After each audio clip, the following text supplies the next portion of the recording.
Akira.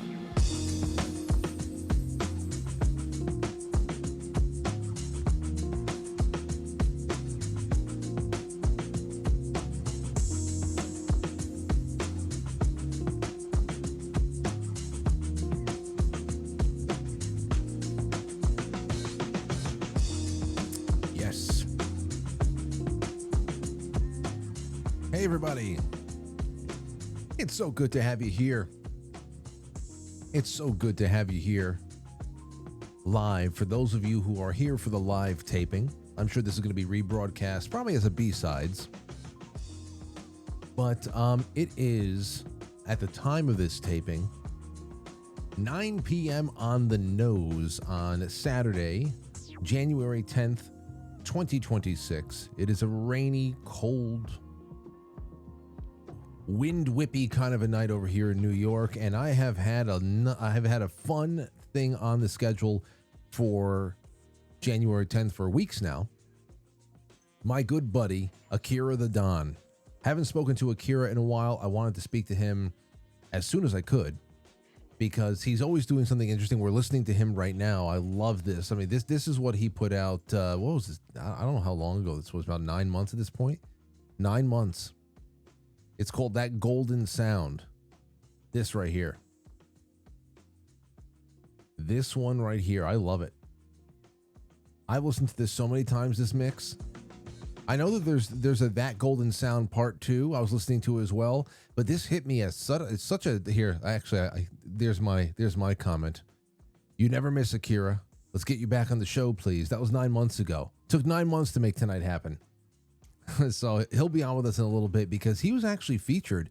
Akira was featured in an article on Forbes magazine, and I wanted to talk to him about just what was in the article and his method for making music and all that stuff, because I think it really is going to apply to how we are going into the new year, retard maxing into the new year, doing things, doing things we never did before, going and really just charging forward and trying to make something of ourselves and not settling for less. That's that. So who's here watching? We've got Havoc is hanging out. Crickles is here. Deansy. It's good to see you guys and gals. And everybody else who's going to appear. It's good to just make yourself known. It's snowy Wisconsin checking in. Well, I mean, we don't get that much snow around here, but who knows? Maybe sometime. So I was going through some stuff, and I was looking at this here. It was from the article by Jody Cook in Forbes about applying the lessons specifically for Akira's Neville Goddard album in a practical setting. Now, I want to go and check it out. But I have some screenshots of it over here that I'm going to wait until Akira's around. But here, this is a little bit more of what he's done. Do something. Here's a Scott Adams. I love the way that he's always broken things down. And I told him, I said, Akira, you got to find a way. I mean, I know these things have to happen naturally, but if there's ever a rant I go on is anything, I would love to be subject to an Akira the Don rip. Or I would like to offer up something from Set the Charge as a musical sample. I would love to hear Akira sample some Set the Charge in some creation of his down the line. Here's Do Something with Scott Adams. Listen to this one.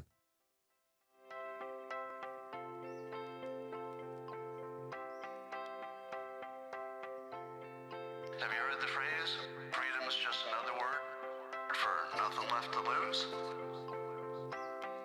You've heard that, right? Freedom's just another word for nothing left to lose. How about that college class you were going to sign up for? How about that sport you wanted to get involved in? How about that motorcycle you wanted? Too dangerous, right? You're free. You're free. you're free. Every one of you who is depressed and anxious, you're free. You're free. Because nothing you do will be worse than the way you feel right now. Do something. Do something dangerous. Psychologically dangerous. Take a chance. Put yourself out there. Flame out. Get killed. Just get smashed. Just go do it. You're free. Freedom's just another word for nothing left to lose. You're free. Do something. Do something. Freedom's just another word for nothing left to lose. You're free. Do something. Do something. If you want to meet people, here's the best way to do it. You have to join activities. There is no other way to meet people and form lasting friendships. Hear this clearly. There's no other way to do it. You have to join an activity, a club, a sport, a gym, an organization, a political movement, nothing else, right? You can't just make a friend. Like, good luck. You could try. Well, I don't think I've ever seen it work. Hi, Bob, hearing good things about you. I think we could be friends. Doesn't work. Do something. Do something. Join a thing. Make a sport. Form a club of your own. I mean, come on. This is Akira's wheelhouse. This is the wheelhouse right here. I love it. And it goes above and beyond. I mean, the Scott Adams thing, it really hits. It really hits right now, especially since Scott Adams is preparing himself for the life beyond this one. I guess we all are. But yeah, there's just so much. There's so much to take away from this, and others. I want to talk about it right now. Hold on. Jump on. I'm ready for you, bro. There's so many more. There's things that I haven't seen here too, because the work never ends for Akira. What is it? Archbishop Fulton Sheen. I love Fulton Sheen, and I got to bring him on. Hold on. Let's just bring on Akira. I don't even remember at this point. How I even met Akira the Don. Yeah. But we met. All. Yeah. All here. So look. It works. He's already taken it away. Look at him. Let's go. Woo. What's going on, brother, man? You bring the energy. You bring the galaxy with you. Yeah, what else you going to do? It's like either that or like a wall or something, right? A wall is less good. You know, man. So I bring the cosmos. The cosmos comes with you. That's right. Now, you're streaming live on your channel right now, right? No, I'm not at all. Oh, no? No, I was just eating tacos in the crib, and then I just ran down the studio, and I'm talking to you on that Chinese spyware app. The tacos, though. What is your favorite form of fuel for the gym? You're an avid gym nut, powerlifting, always squatting, deadlifting something. Is tacos your preferred fuel? No, not at all. It's normally just like egg whites and steak. Well, that's fine too. Lean and mean, dude. Yeah, pretty much. But we just literally got back. I've been running around the UK for the past month, visiting all my beloved boomer divorced parentage. So that means you have to go to like 1,000 places. Is everybody divorced? Yeah, everybody's divorced. They all got divorced. Like everyone got divorced. I'm literally like the only person on my side of the family who's not been divorced, who's been married. I'm pretty sure. What could you say? What would you say about that from a societal standpoint? Because you are even though you have a different way of laying down commentary about what's going on in the world. What would you say about that? Because I see a lot of this shit being done on Instagram and elsewhere, where everybody's like, "Hey, if you were born between 1994 and so, what are you doing right now? Are you getting fit or are you getting a divorce?" And everybody's just like, "Yeah, I'm divorcing it. I'm divorced." I'm like, "Well, what is this really a trend? It seems like it's going nuts right now." Oh, what new? That's interesting because I thought that The trend, as far as I'm aware, is that millennials are getting divorced less than the previous two generations. Well, that's good. Boomers maxed it out. X was less, and millennials even less than that. Now, you could say, well, millennials are younger, so there's longer, for, there's more time for them to get divorced in the future. But I believe, as far the kind of generations tend to sort of swing against each other, don't they? Yeah. So like boomers like seemingly all got divorced because they were the most propagandized generation that had ever existed in the history of human beings. They had that box whispering to them every night, "You're the best. You deserve everything. You deserve so much more." You know what I mean? And my nan was like, "Yeah, I deserve more." I got rid of my granddad. You know what I mean? And tried to get with an American and moved to America, and it didn't work out for her because when she got to the border, they wouldn't let her in because she didn't have enough money in her bank account. Apparently, this is the story she told me. But anyway, my parents all got divorced, and my wife's parents all got divorced, and we're like, we don't the trauma that inflicts upon the child. You know what I mean? You can't go home for Christmas. You have to go to a bunch of different homes, and it's not your home; it's some other people's homes. You know what I mean? And you don't feel like as fully comfortable as you would if it was just the home that you grew up in. You're right. So obviously, clearly, divorce is a wicked evil and is destroying the world. But I do feel that, like my son, for example, he thinks such things are terribly cringe, and he's intent on having a large family as soon as possible, and marrying someone amazing, and they will work through all their problems and never get divorced because divorce is cringe. I love that. We shall see. Divorce is cringe. Him and all his homies are very similar on this, by the way. They all want to get married early, have loads and loads of kids, and they think divorce is cringe. Changing. It's changing, man. It really is changing. You have to. I always think when I'm trying to find ways to attach myself to something that is legitimately inspiring, it's always to remind myself that the craziness we see in society is not ancient. There are the motivations for the people who have made society the way it is. That is an ancient motivation. But the way that our society is right now only took about 65 years to make it that way. That this is not our natural state, and that this may be all that people like you and I have ever known. But with a little bit of perspective, we can see this happened very fast. It is not organic, and nature will correct itself. And we're seeing that right now. It's been a very short lifespan. Now we may have a little bit more bumps along the way, but I think it's going to correct. And we're seeing that with Gen Z, and Alpha is going to be nuts. I can't wait. But when you're talking about your grandmother getting a divorce and then wanting to marry an American and being rejected by Customs and Border Patrol because she didn't have enough money, imagine that kind of a flip these days. Now you don't get let into the United States unless you're broke and already applied for welfare. It's crazy. You have too few dollars in the bank. You can't come in. Now 2025, as long as you're broke, you can come in. Well, she's coming from the wrong country and demographic. You know what I mean? No. So they still wouldn't let her in. But bless her. She will get there in the end. I have her ashes. It was always her dream to go to Nashville. She loved country music. She modeled herself on Dolly Parton. And one day I will take her home, country roads. Let's talk a little bit about some of these things that you've done here. I know that we were just listening to it as you showed up, the Scott Adams video that you put out 7 months ago. It is such a good one. We were just listening to it to open up. It's such a good one, and now of course, do something. What that was? What's that? Was that do something? Do something. Yeah, that was from 2021's The Basket Case Theory, or was it 2022 album?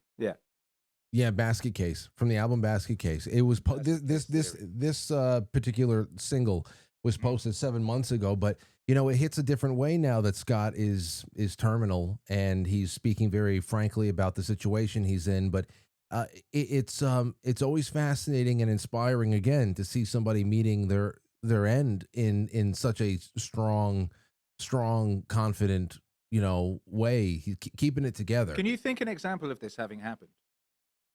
Can you think of, like, in your lifetime, having someone that you knew in a public way, some kind of a figure, and sort of watching them come to terms with, accept all this sort of thing? No, not. And it's so interesting to me because it's like the absolute inverse of someone else who I admire greatly, who also, who I kind of got into a correspondence with via Scott Adams, kind of, which was Norm MacDonald, who did the exact opposite. He didn't tell anybody. Yeah. And when he went, it was absolute shock to everybody. Like nobody was expecting it apart from his mother. And the whole, and it's funny because it's, it's that sort of stoic, like classic man who keeps things to himself and doesn't want to impose or bother people type mentality. But in Norm MacDonald's case, he was also doing a very elaborate bit. That whole "I didn't even know he was sick" joke that he did. So, so what was it? It was first with like, oh yeah, the Hitler. Talking about Hitler. The more I hear about that guy, the less I like him. And he's like, well, he is dead. He's like, dead? I didn't even know he was sick. And he literally did that. He like didn't tell anybody, and then when everyone was doing their, Norm MacDonald, my friend, I loved him. Everyone said, I didn't even know he was sick. No one realized it was this elaborate bit until a few months later, when all the footage started getting put together. But anyway, Norm MacDonald didn't tell anybody. Absolute chat. Scott Adams tells everybody. Absolute chat. And both incredibly like valuable. Both two men I admire hugely. Both men who did similarly. Were very, very brave and went against what they were supposed to do, seemingly sacrificed their careers so as not to compromise their artistic integrity and what they believed in. Norm, refused to not make jokes about O.J. Simpson and lost his Saturday Night Live gig. Scott Adams got Dilbert canceled for just speaking the plain truth. Both incredible men. But yeah, Scott doing this in public in this way, allowing people a chance to sort of say goodbye, think about what his life has meant and all that sort of stuff I don't think I've ever seen anything like it. No, you're incredible. Right. There's the inverse, and you laid it out all there very perfectly there with Norm MacDonald. You said that you had some contact with him, like personal contact with him.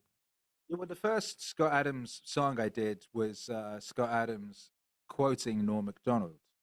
So he was quoting a Norm MacDonald tweet in which Norm MacDonald said, the idiot thinks that life is, well, I can't remember I should remember because it's a song, but the idea that life is real. Some people think life is good versus evil. Some people think it's evil versus evil, but really it's good versus good. As in, people think they're the good guy. The mustache twirling villain, wahaha, I'm going to give everyone cancer, doesn't really exist. You've got, you can listen to Bertrand Russell and people like that explaining why they think that America needs to be brought down to the same poverty level as Mexico. And they think they're good for doing it. They think that will stop war. Like, I'm a good guy. The way to stop war post World War II is to bring everyone down to the same level because what was it they said? To a man with no fridge, a fridge is a revolutionary symbol. So these big smart genius so-called elites of that time period were like, hey, if we bring everyone down to this level and we'll manage it because we're super smart, then that will stop war. We're the good guys. We're super smart. The point being, anyway, that people usually think they're the good guy. And of course, the most wicked and awful things ever done in history were by the people most convinced of their rightness. Anyway, that's beside the point. Norm really liked it, and he followed me on Twitter, and we did some messaging. And he sent me one of the nicest messages I've ever had of anyone, and that I will always treasure forever. But anyway, yeah, and why were we talking about Norm MacDonald? No, because of the inverse. Yeah, the inverse. Because of that inverse. But along the way, you said something that is again, I don't know if people recognize it when they read it or hear it. But that's what we always really leave out when we are assessing the people that we are essentially up against in a society that is trying to find its way back to center. That's the whole thing here. And there's a major burnout that's happening. And I'm sure you've seen, what's been happening lately. And the essentially what I would say is kamikaze-like behavior coming from certain demographics of people, not least of which middle-aged white liberal women. You want to talk about people who took the programming and who believe in their righteousness and who believe in the nobility of what they're trying to provide for people, that they're actually putting their lives in danger for what the objective observer outside of their bubble would say is absolute insanity.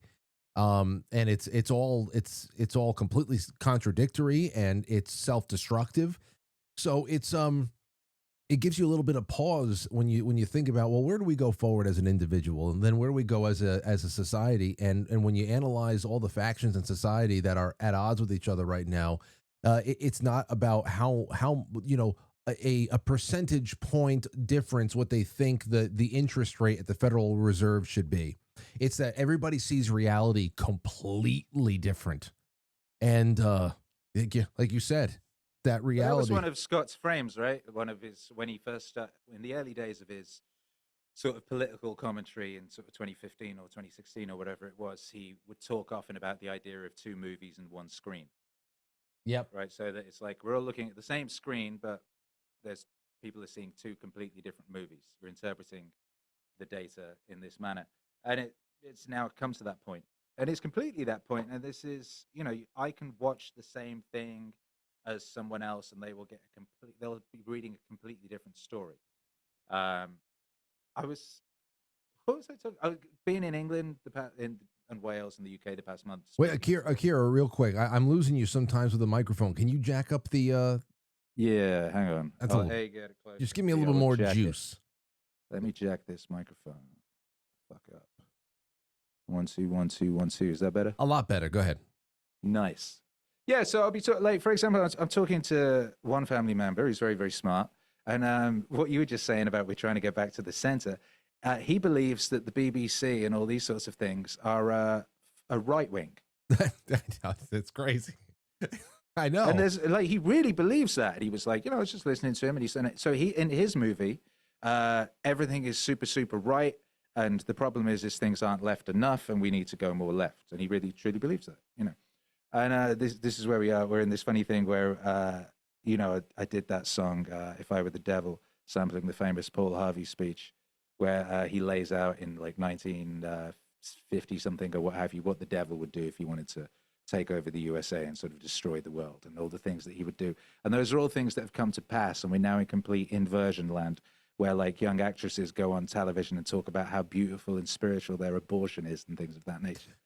Just stuff that is just clearly demonic and clearly wicked and clearly lunatic is the stuff that is celebrated and pushed. And there's enough people that believe that with all their hearts that they're going to continue to cause problems for a while. And any toleration of them will just exacerbate the problem. Yeah. It's one of these kind of like nip it in the bud things. But then you think, well, it hasn't been the case my whole lifetime that there were issues that could have been nipped in the bud, so to speak, that never were, because it's useful to have continual problems for people to argue over come election time, so you don't have to deal with like the real issues. So you can just constantly have people arguing. Gay marriage was the one for 1,000 years until they finally pushed it through. Now they can't use that as a thing anymore, or maybe they'll try and repeal it or something, right? But it's like, it seems necessary for the Borg to have certain wounds open forever. Yeah. Well, there's tension. Because they would be relatively simply quashed. It would with be certain definitive actions. It would be, but you know what? Whereas I think that we would see society would be really, really chilled out right off the bat if we didn't have all of this stimuli coming from central governments and, of course, all their media apparatchiks and all that.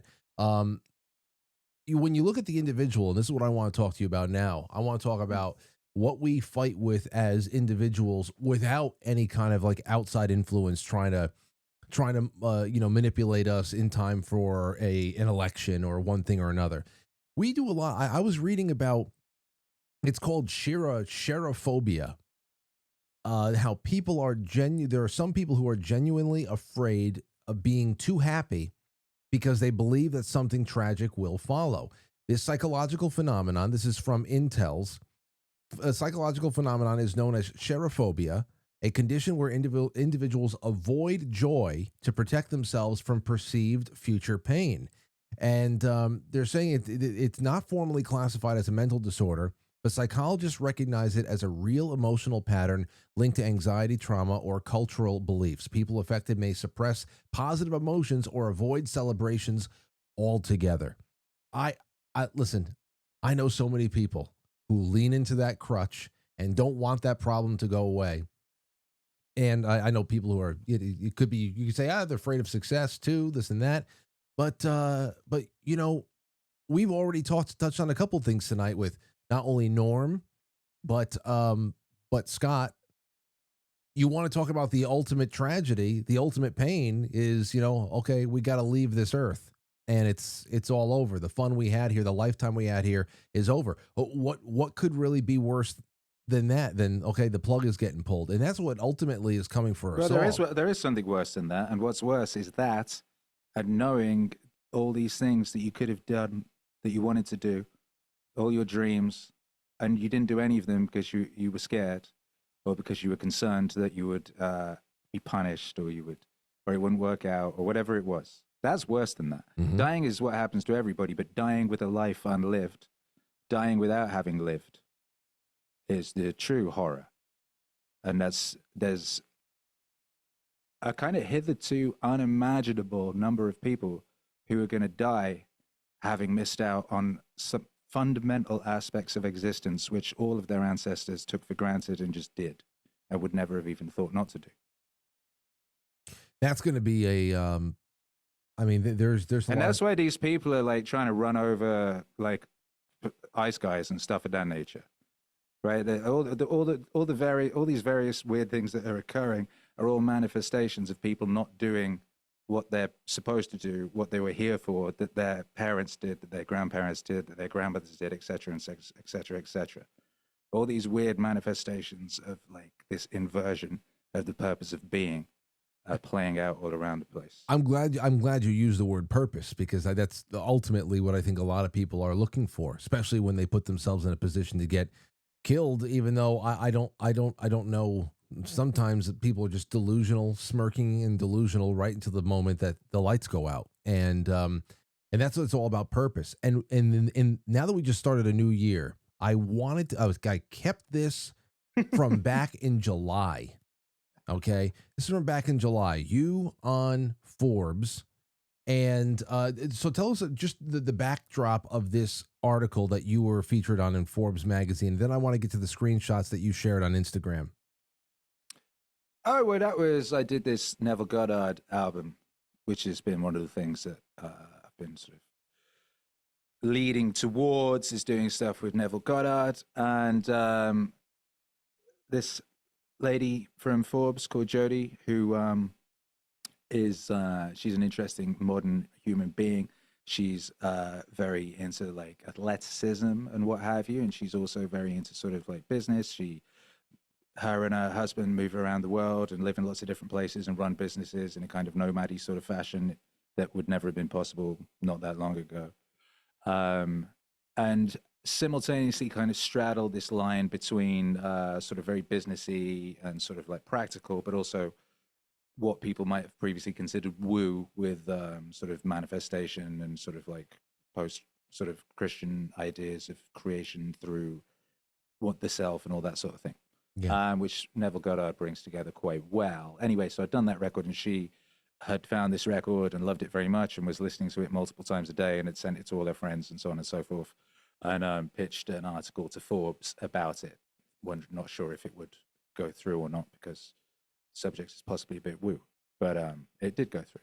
So it was some kind of like how to use these possibly quite woo practices in a practical business fashion, I think was the idea. Well, it is fantastic, and I think this is something that everybody really needs to hear.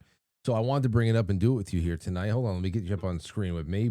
Boom and boom. Okay, so listen to this. I love these screenshots. The trend was to grind. You know, I was just referencing Skid Row the other night. Slave to the grind. Can't be. But well, what's the hook in that song? You can't be king of the world if you are the slave to the grind. Yo, you know? That's some wisdom right there from Sebastian Bach. Yeah, man. Can't be king of the world if you're slave to the grind. You should. I mean, I don't know how. That's like a Naval tweet. Yeah, you know what I mean. No one gives Sebastian Bach his props. Well, he's kind of turned into a crazy libtard. The last couple of years really let a lot of people down. I was gonna say. I was gonna say you should sample them. Anyway, knock on doors until the gatekeepers open the gates. Hustle away. Keep up pushing until the skeptical prospects all signed up.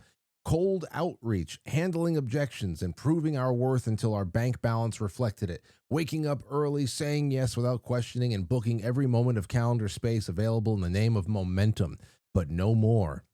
No more. Entrepreneurs are discovering that there's a new way to create success, and it goes beyond the laws of business to the laws of quantum physics. Flow, don't grind. Attract, don't chase. Start with the end in mind, not the beginning. Music artist Akira the Don released a 2025 studio album, Stop Trying, to share Neville Goddard's teaching on this topic in a genre of music known as meaning wave. Dude, first of all, we've already talked about the meaning wave background when you've been on the show before. It's the best thing you could have ever invested your identity into. I love it. It's refreshing. Even to this day, I've known about it for years. It's so refreshing. I can't take it.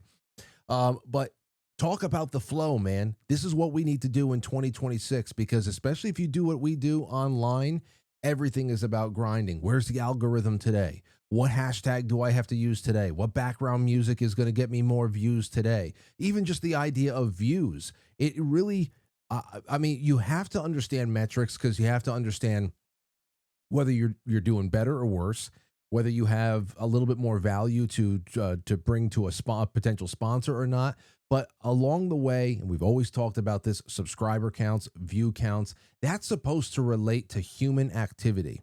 And in the way that we are obsessed with numbers and grinding and figuring out what the formula is, you kind of forget how 1,000 subscribers is supposedly 1,000 people. I mean, you think about 1,000 people in a small nightclub. I mean, if you can bring 1,000 people to a theater somewhere to listen to your band play, that's a pretty big deal. So talk a little bit about flow and the way that we got to break the chains of the years prior. Well, what was that? I mean, just before I do that, I had an email earlier. It said, "Congratulations, you've reached 35 million views," and that was on my YouTube channel, which is my second YouTube channel that I've created. I had one before, but anyway, and you go, okay, 35 million. That sounds big, but not as big as a billion, and sounds big, but you have no way to really quantify what is that. What is that? What's 35 million? It's like multiple Londons, I guess. But then, you know what I mean? It's like, so we have all these numbers, and like, people are always chasing these numbers, and the numbers they chase get bigger, and they mean less and less and less. And it's all very silly, really. And, you know, you could do an episode, right? And the numbers are very big, but has less comments or something. Or you do an episode where the numbers aren't that big, but lots of people spoke about it and really enjoyed it, and so on and so forth, which means more, which is more real. But anyway, the Goddard thing, a lot of what the record is called Stop Trying, and it's about a number of his sort of themes and ideas, a lot of which are derived from the Bible, and his sort of way of looking at the Bible, and or, you know, all is possible through me, and if one thinks of the me as existing within, then that one has the power oneself, and being more practical with prayer and things of that nature. The stop trying idea is kind of like the whole time you're trying to get something, you're pushing it away. And one way of thinking about it is like, you know, I'm trying to get this, and I'm pulling it towards me, the more it wishes to swing off, you know? Yep. And vice versa. I'm pushing a thing, it's trying to come back to me. And you know this from school, from when you were like trying to, you know, get that girl you liked at school. You know what I mean? The more you would chase that girl, the more that she would run off and what have you. And the more you would ignore her, the more interested she would become. The strange cliches of life. To those who have everything, more will be given. To those who have nothing, all will be taken. As it also says in the Bible, which is a weird thing to get your head around initially, but it really is the truth. But with regards to, you know, so, and trying, therefore, is that whole like struggle, grind, rah, rah, rah thing, right? But it seems to be actually the case that if one can let go, that allows room for things to occur. Recently, for me, I was away over Christmas visiting all my beloved British family, and I was not able to do all the things I do normally in my studio setup, and yet somehow, and you know, I wasn't on social media like I normally am, and I wasn't able to post all the links and do all these various things that I normally do, and yet somehow it was the most successful month of the year, and album did like ridiculously multiple albums that came out in December did incredibly well, and so on and so forth. I'd sort of let go somewhat and allowed the energy that had been created to do its thing. And I suppose, in some ways I could have disrupted stuff by doing stuff which, that's something that you can easily do without realizing that you're doing. Yeah. So yeah, the sort of basic stop trying thing was the core of the album. And as far as flow is concerned, these are kind of things that work together.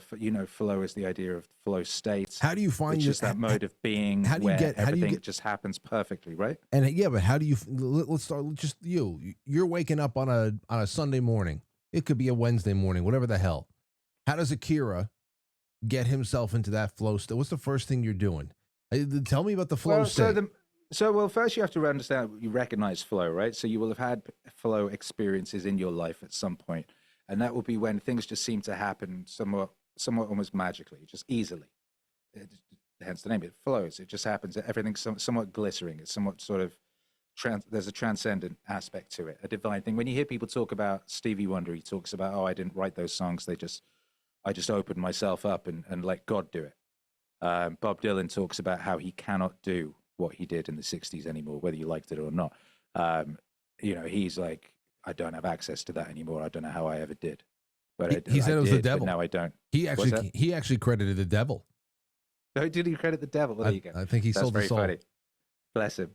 But anyway, there's it's an unallowing. In order to get there, you somewhat have to let go, which is why some people like to do drugs and things of that nature, because that makes that process easy. It's that surrendering of one's inhibitions, which alcohol allows or which certain drugs allow. That's kind of like a shortcut, but you don't need any of those things to access that place. The way I did it was that I discovered that when I was, so I'd be deep into a project and I'd be really getting into it, and I'd be letting go of other things. I wouldn't be answering emails so much or what have you, or I'd be, I'd just be focusing on that thing, getting very, very deeply into it. And when you getting really deeply into a thing, and you combine that with a competence. So in my case, it's music. So I've become competent. It's initially, when you're not competent, it's quite frustrating, and it's very rare that you get into that place. Sometimes you do it accidentally. Early punk bands, it's like, okay, I've got 2 chords now. They kind of go together. This is great. Just keep doing the 2 chords, and then this song will fall out of the sky over these 2 chords. You're in the flow of those 2 chords. Boom, boom, boom. Anyway, so you have competence, and you get deep into a thing, and you allow everything else to melt away, and then you're in flow state, and then you create something. That's usually a result of you having access to the space of creation. Some consider that 5D, for example, idea space. But there's different names for it. Some people think it's the 5th dimension. If 3rd dimension is, well, we know what the 3rd dimension is. If the next way of measuring something is time, that would be the 4th dimension. Then beyond that would be the potentiality of everything that could exist in time with those ingredients. That would be idea space. That's where all the songs are. That's where the paintings are. That's where the ideas are. Are we talking? Right? So we're talking ether. That's another word for that. Although some people think of the ether as an energetic force and so on and so forth. But yes, ether is one name given to it. Anyway, so you have access to that place when you're in flow, is the idea. Now, for me, I discovered I would be in flow, and then I would disrupt that and and then sometimes it'd be difficult to get back. Some people never get back. Oasis, for example, British rock band, first album and all of its B-sides are considered by most people who like them to be by far their best work. And this is because the songwriter wrote them all in a very concentrated period of time. The band were all playing together every day in the same lockup garage. He was writing every day. He got into this magical flow state, and everything he did was wonderful. Then they started taking cocaine and going on tour and disrupting all of that. Getting back there was very difficult for everyone involved. Some people never get back.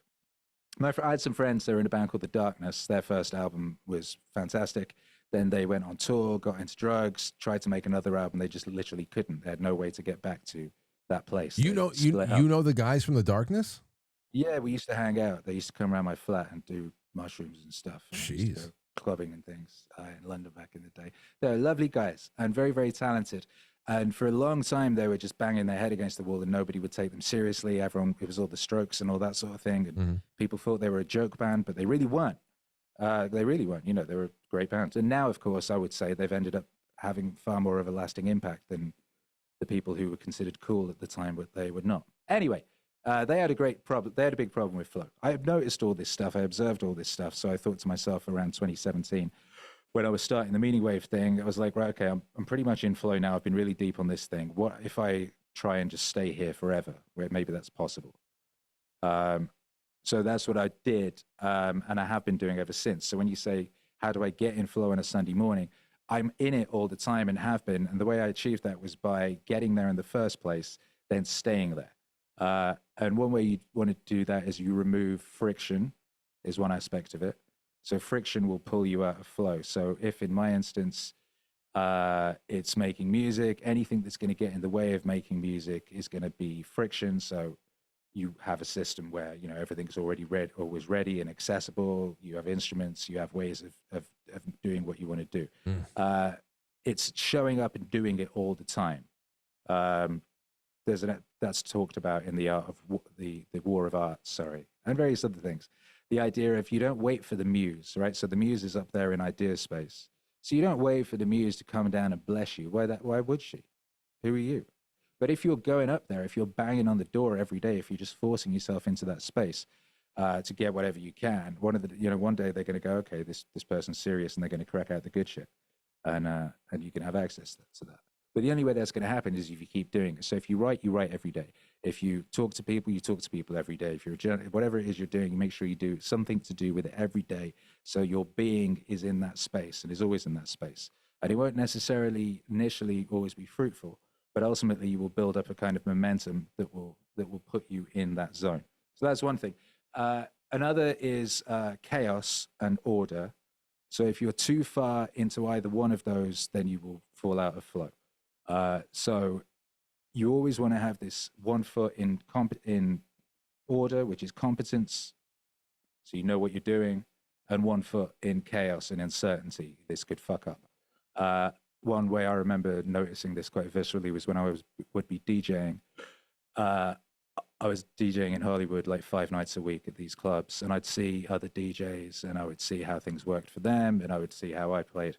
And I would notice you had to be these DJs, and they'd have like playlists, and they would always play the same thing, and there'd be big songs that worked, and they would have good transitions. They would be technically great, but they'd always play the same stuff. And the atmosphere on the dance floor was never above like a 6.5. There was always a sort of midness about it. It's because it was too safe. And when I fell into that territory if I ever went too safe, I would notice. I always aimed for a transcendent experience on my dance floor. That anyone who came, the people who came, would have a transcendent experience, that they would carry that energy with them for the rest of their lives, that they would always remember that night. And it was always my kind of sacred duty to create that. And you can create that, but you have to be doing something different, trying something new. You yourself have to be viscerally aware that it could all collapse any given moment. And that energy from you transfers to everybody else, and then they transfer it back to you, and it becomes this sort of triangulation of energy that builds. But yeah, you basically have. So for me, making a record, every time I make a record, I introduce a new instrument or a new technique or some new things that I don't understand, that I have to master in the context of the project, work out on the go, and that gives me that potentiality of failure. So you need that for flow. I absolutely love that. There's various other things, but those are a couple of the. No, dude, there's some, man, and again, it's almost like the golden ratio overlay and sacred geometry. You start seeing the same patterns over and over again. And I said, we were talking about this past week. It came up just a couple of times in different forms where, again, I brought up that Thomas Jefferson quote about life principles and style. He said, in matters of style, flow like a river, and in matters of principle, stand like a rock.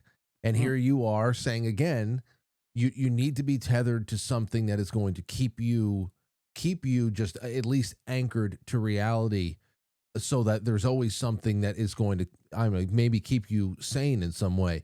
But then to have that one foot into chaos, so that there is that uncertainty, there is that little bit, there is that inspiration, there is something that keeps you wondering whether or not this whole thing is going to crash and burn, and it just That's where magic is, and that's where Yep. potential is. There's no potential in that which you already know. And so, well, there's no potential for that unknown thing, for the new thing. It can't exist. You already know that. You know what's there. You know what it can do. You have to have the chaos. I love that. For the yeah. That's one. So it's yeah. and it's it also it's. I used to watch these guys back to the DJ thing, and you could just see them just dying. You could just see their sort of eyes going black, their soul rotting away, and it's like you're doing the thing that was your dream at one point, and now it's becoming your nightmare. And the reason it's becoming your nightmare is your fault. Is because you're too scared to take risks, or you're too lazy to scared and lazy is usually the sort of fatal combination. And you see that with people's lives.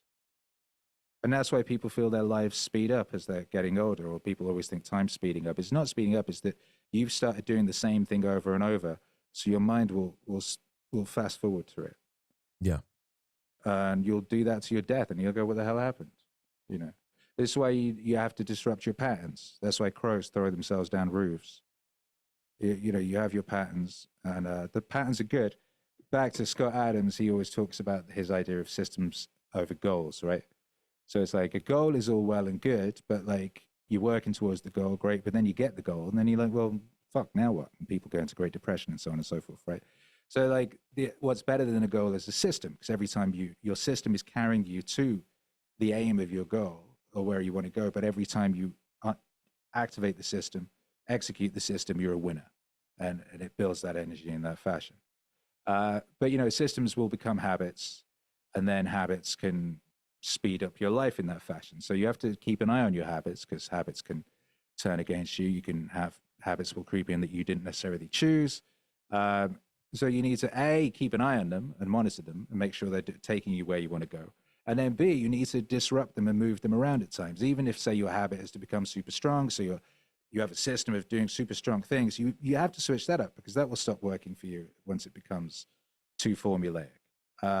Even if it's as simple as just like moving your bed to a different part of the room, that will like fizz up your brain just enough to stop you from decomposing. I'm glad you said that. I'm glad you brought it there, because we did a show about flow.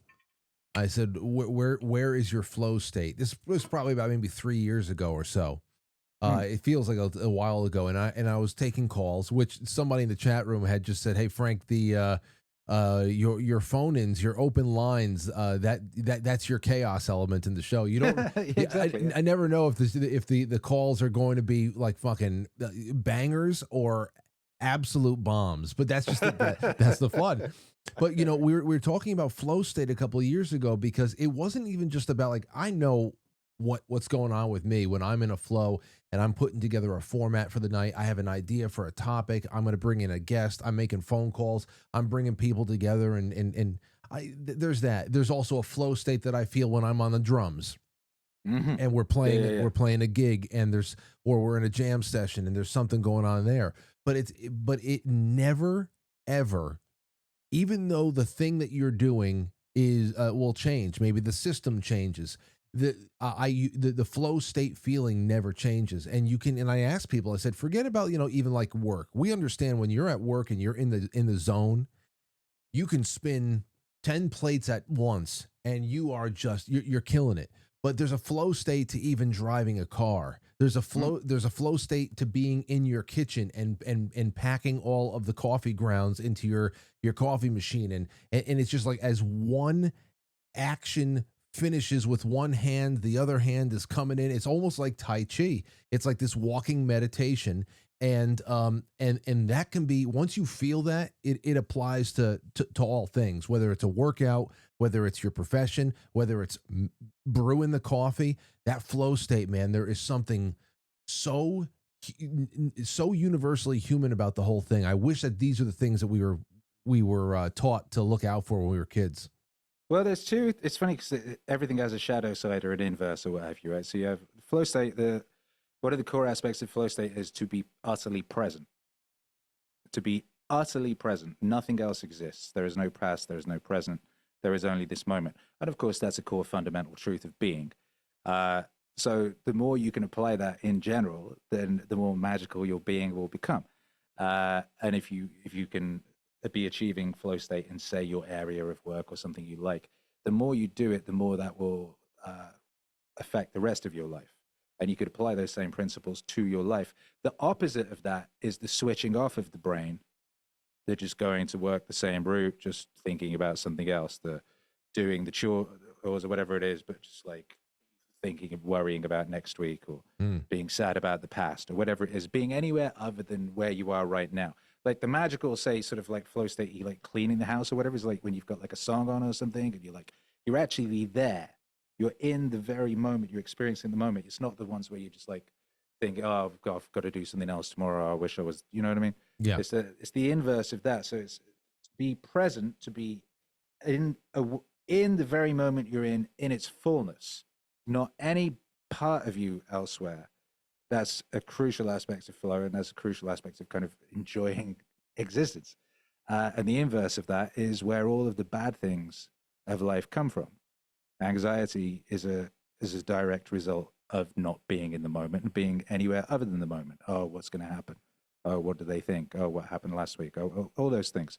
The imaginary future, which isn't real, and the recreated past, which is also not real.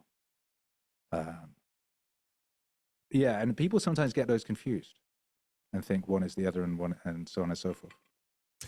Oh man, well let's just I mean we have to do a lot more this year together. I already told you, I don't know when the hell it happens, but one day you've got to do us the honor of sampling one of my band's songs, Set the Charge. I think I sent you something once before. I said, man, just keep this in the feeder. If you ever hear, if this anything ever strikes you, I think that there's something in here that'd be amazing sampled, the way, especially the way that you do it.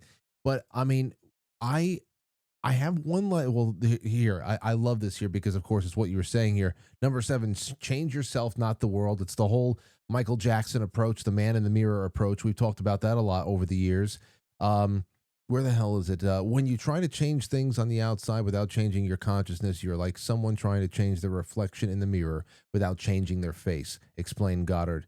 The outside world doesn't change until you do. The reflection must change. Is track 4 in Akira the Don's album. Akira explains the mechanism. Your subconscious has this idea of who you are that you communicate to it, and then it acts accordingly. So if you're going to do things against your true being, like lying and cheating, your subconscious will treat you in that manner.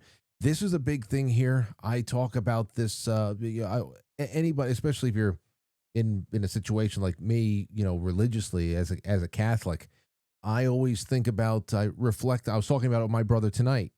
We were talking about AI and religion and everything, and we started talking about, the Catholic sacrament of reconciliation, and what we usually do leading up to confession, and how we think about the 7 deadly sins. We think about the venial sins that we know of, even the smaller sins like impatience, and then to think about also the virtues and where are we pulled off track, and what do these things do? You can call them sins. You can also call them, if you're not in that world, you can just call them really bad habits, an addiction, anything that is taking you out of that flow. And the world is full of vices and traps and pitfalls right now. Everybody's logged in. Everybody's spending inordinate amount of times on digital platforms that offer nothing but distraction. It doesn't all have to just be porn or whatever the hell else. There's so much distraction. There's so many ways to pull people off track. It's hard for people to even put those two things together, and then even harder if you're not looking out for it to understand that what you're subconsciously allowing yourself to be dominated by is actually creating a feedback loop that's giving you things you never wanted. And we don't do enough self-reflection to even start pondering where our so-called bad luck might be even coming from. This is why I talk a lot about the habit auditing idea. And I mean, that's I don't go to confession. I guess that's kind of a part of that, because when you go and you start talking about your sins, they will become obvious to you. People that often don't like to think about that sort of thing. I do like a monthly habit audit. Like, okay, what am I doing? And then you go through your days. What are you doing? What are you really spending your time on? You have to be very honest with yourself. You'll notice your brain trying to trick you. You'll notice the part of yourself that is trickable, the part the devil talks to, trying to lie to you in real time and tell you that something negative isn't really negative and you're not really doing all that sort of thing. You have to be very brutal with yourself. It's quite funny. And you go, what are you really spending your time doing? No, really, how much time did you spend on X? And really, what were you looking at? And was it really what you wanted? And is it really serving you? And is it really taking you where you want to go? And so on and so forth. And, you know, many of us, it's very easy to have the world happen to you. You know, so what's the line? Who said it? It might have been me. People think it that probably is. life is happening to them when it is in fact them that is happening to life. You know, which is a bit kind of like the devil will make work for idle hands to do. Carl Jung had his, the world will ask you who you are, and if you don't know, it will tell you.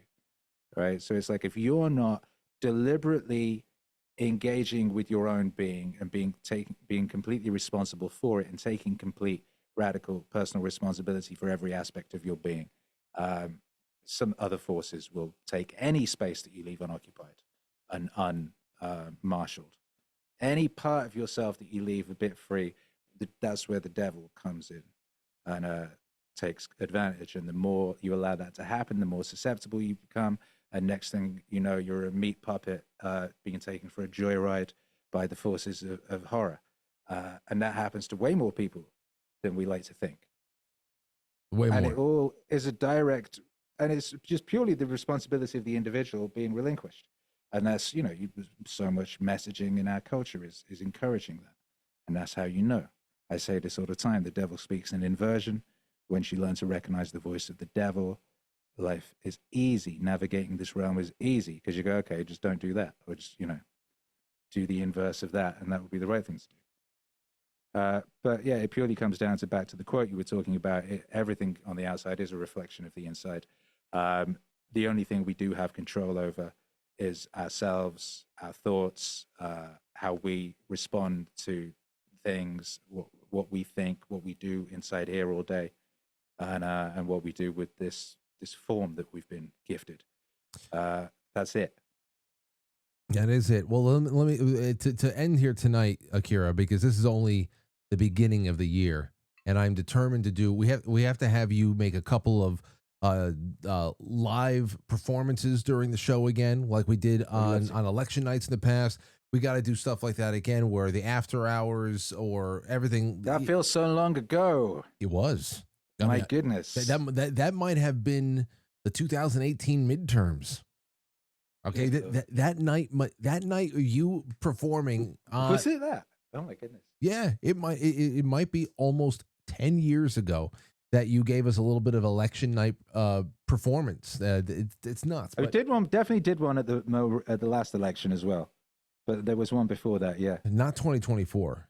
We didn't. Yeah, there was one for that, because I did a Donald Trump song. It was the only time I'd like sampled Trump talking about, what was he talking on a couple of things? His Get China thing, that was it. Then it might have been 2020, not 2024. Then you didn't call in 2024. Unless you 24. There was a 24 one, but we also did one before. Okay. See, but this is because you do this every day. Every day, this is what you do. I don't remember. And it's all become one beautiful dream. Yeah. Sometimes I'm skipping out of the the studio at night, thinking, wow, that was great. Other times I'm running out of the studio and just want to get as far away from the building as possible to forget. I don't know. I'm very hard on myself. There's a perfectionist angle to everything, but I'm sure you understand that. Let me ask you this before you go. Let me ask you this. I saw this video. It's one of those videos on Instagram that's supposed to tug at your heartstrings. And the question was this. Okay, you have it's the last day of kindergarten, and you have a chance to walk home with the child that you once were, what do you say to them, if anything? What do you, if you get to walk home with yourself, you're 5 years old, it's the last day of kindergarten, what do you do? I love that whole story. Like, what would you time travel back and tell yourself when you were young? And like, you take that too literally. You go, well, nothing, because anything I say would Right. divert the child from becoming me, and I'm pretty great. Despite all the horrible things that happen, I wouldn't want any of those horrible things to not happen because they led me to this point in being, and this is exactly where I needed to be. God doesn't make mistakes. But so if I was maybe just talking to someone else's kid, I wouldn't interfere with myself in that manner. You'd want to give him a hug and say, it's going to be okay. Look, the next, well, if you're 5, I could say, okay, the next like 15 years are going to be really horrible. They're going to be really, really bad, but you will get through them. And then on the other side, there are things more wonderful than you could even imagine. And if you can get through like 20 years after that, it unlocks a whole new level of glory and wonder. Hold on, little guy. Hold on. It's going to be okay. But I didn't need to tell him because he knew that anyway, and he did, because he was a little bad little motherfucker, so he was cool. But I guess one thing that I learned quite late, I mean, the whole cool thing, this, of having kids, is you get to teach your kid now early what you learned late. And you get to see how wonderful that is, like how things that, I didn't work out until I was like 40 or something. I told my son when he was like, 5 or whatever, like, and he's great. He's so wonderful, my son. And he has none of the sort of issues that I had at his age with like sort of self-worth and things of that nature. He's very aware of his greatness and his power, his ability to sort of distort reality to his whims, his capacity for doing whatever he wants with his life, and now not having to wait or anything like that. He's an amazing little dude. But I suppose of all the wonderful golden nuggets, there was one thing that I got from a Mike Cernovich book when I was in my early to mid 30s, which was the notion of self-talk, which I'd never thought about until that point. And so the conversation that you have within yourself and to yourself, and how, just going back to what you were saying, how crazy and unnecessarily horrible that can become, and detrimentally horrible. And so I think Cernovich said in his book, Gorilla Mindset, which I read back to back with Scott Adams, how to fail at almost everything and still win big. And they were both quite life-changing in their own ways. But mainly the Cernovich one, the thing I remember is just that bit about self-talk, because I'd never thought about it. So he's like, you should, talk in the mirror like you do in your head. Just allow that inside conversation to be verbalized and see what it sounds like. And I did that because I had a studio and I could speak loudly without worrying about other people hearing things. I was like, holy shit, I really do talk to myself in a way that I wouldn't tolerate for a second from anybody else. No, you're right. Yes. And I would never talk that way to anybody else. And I started doing this like with quite seriousness. I'd put in earphones and just walk around the street doing it because, people just think you're on the phone, who gives a shit? And you can get quite, loud with it, and it's fine. And I was like, holy shit, I'm an absolute asshole. I'm just so unnecessarily horrible to myself. I think there's perfect validity in holding yourself to high standards, but I was just cruel.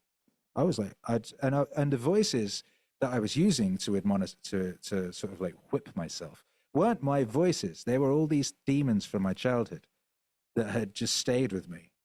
All these other voices from all these other people, all the people who had said all the horrible things and told you were all the demonic nastiness, and it was all still there, just swirling around my head like a pack of demons, shouting at me. And I thought it was me, and it kind of was me because I was allowing it to occur, and I was in some ways sort of maneuvering it. So anyway, becoming aware of the idea of self-talk and actually doing it out loud so you can see what it is and then deal with it accordingly. It was a very useful thing for me, and knowing that early as possible in life, I think, is very valuable. I agree with you. Hey, Akira, thank you so much for spending an hour with me. Let's perform this year. Let's talk more this year. Let's inspire people. Bottle caps around the room. Bottle caps, fuck it all. This is going to be wonderful, man. And I'm so happy that we've actually known each other. To say that we've known each other for at least a decade now, That warms my heart, and I think that we're gonna have another good, I don't know, few decades at least of just kicking ass. So let's At least I'm personally going for like Noah numbers. so you're going for like 500 years old. 900. What was he, 900. like 936 or something? Was he? Something like that. Yeah, He 500 was, is you know, and he was drunk on his ass naked, and his kids were like taking the piss out of him at that point. You know, there's many rooms in the mansion, and many seasons, and I kind of look forward to that one. why is Dad 900 years old? Are we ever going to be rid And of him? Naked, drunk in the what was it, in the grape field or something? Yeah, Dad has not had pants on for 700 years. Damn it. Anyway, Akira, tell everybody. Obviously, I'm going to be sharing your YouTube around there. I want people to go and find you wherever the hell you're streaming, Spotify, wherever it is. Tell people where you want them to go. What is your live schedule? Because I know you do a lot of streaming. So go ahead. Yeah, just wherever you be, wherever you are, you'll find some aspect of what I'm doing, hopefully. So search Akira the Don, search Meaning Wave, and you'll find something. If you're on Spotify, you will find things there. If you're on YouTube, you'll find things there. If you're on X, you'll find things there. If you're on Instagram, you'll find things there. Wherever you be, we should be. And one place to start, if you haven't, a good place to start would be the official Meaning Wave playlist, and that's on Spotify and Apple and YouTube. And just search Meaning Wave playlist. You will find it, and just press shuffle, and the gods will grant you something useful to your life. That happens a lot. People message me all the time saying that happened. Here it That is. they did that, and oh, that one there's a good one. That's Man Can Move Himself. My gosh. Baldwin. Exactly, that samples that bit of that movie, that good bit of that movie. Oh, there's so much good stuff. That's in actually the instrumentals playlist. But either way, also, hey, here's an easy thing. Just go Linktree, Akira the Dawn. Everything is in there, quite neatly organized. Okay, wonderful. Wonderful. Thank you, Akira. We love you. And have yourself a fantastic evening. We're going to do this again often. We have to. Happy New Year. I'm saying Happy New Year all January. Happy New Year. That's the way to do it. Have a good one, man. All right. God bless. There you go. Everybody, there goes Akira. He's just inspiring wherever he goes. Love grows where Akira goes and nobody knows.